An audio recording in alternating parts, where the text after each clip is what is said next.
નાગરિક સુવિધા કેન્દ્રની બહાર કલાકો સુધી લોકો લાઇનમાં ઉભા રહ્યા 3 દિવસથી ધક્કા ખાવા છતાં કામ પૂર્ણ નથી થતા।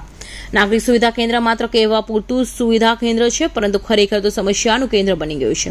લોકો પોતાના બાળકો માટે આગળના અભ્યાસ માટે જરૂરી એવા દસ્તાવેજના કામ માટે આવતા હોય છે, પરંતુ તેમના કામ સરળતાથી થઈ રહ્યા નથી। અઠવા લાઇન્સ વિસ્તારમાં રહેલા નાગરિક સુવિધા કેન્દ્ર ખાતે છેલ્લા કેટલાક દિવસોથી જાતિ અને આવકના દાખલા માટે લોકો પરેશાન થઈ રહ્યા છે, પરંતુ તંત્ર ઘોર નિંદ્રામાં હોય એવું લાગે છે। બાળકોના અભ્યાસ માટે વાલીઓ જાતિનોના આવકના દાખલા માટે નાગરિક સુવિધા કેન્દ્ર ઉપર વહેલી સવારે 6-7 વાગે આવી જાય છે।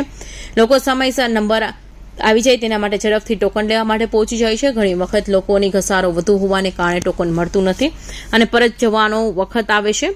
વાલીઓ કલાકો સુધી લાઇનમાં ભર તડકામાં ઉભા રહે છે, કોઈ પૂછતાછવાળું પણ નથી અને આ દ્રશ્યો હવે સામાન્ય બની ગયા છે। મોટાભાગના નાગરિકો સુવિધા કેન્દ્રો ઉપર આ જ પ્રકારે લોકો કલાકો સુધી લાઇનમાં ઉભા રહેલા જોવા મળી રહ્યા છે। આવકનો દાખલો કઢાવવા આવ્યો છું, હમણાં કામ ધંધો છોડીને આવીને ઉભેલો છું આ તડકામાં લાઇનમાં।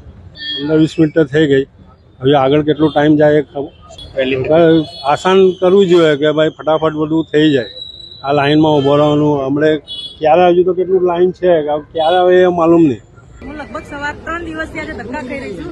સવારે 7 વાગ્યાની આવીને લાઈનમાં ઉભી છું, તે છતાં હજી હવે ટોકન મળ્યું છે, પણ હજી તો ક્યારે વિન્ડો ખુલશે અને ક્યારે નંબર આવશે એની કોઈ ખ્યાલ નથી। બપોરના 3 બી વાગે ને 4 બી વાગે।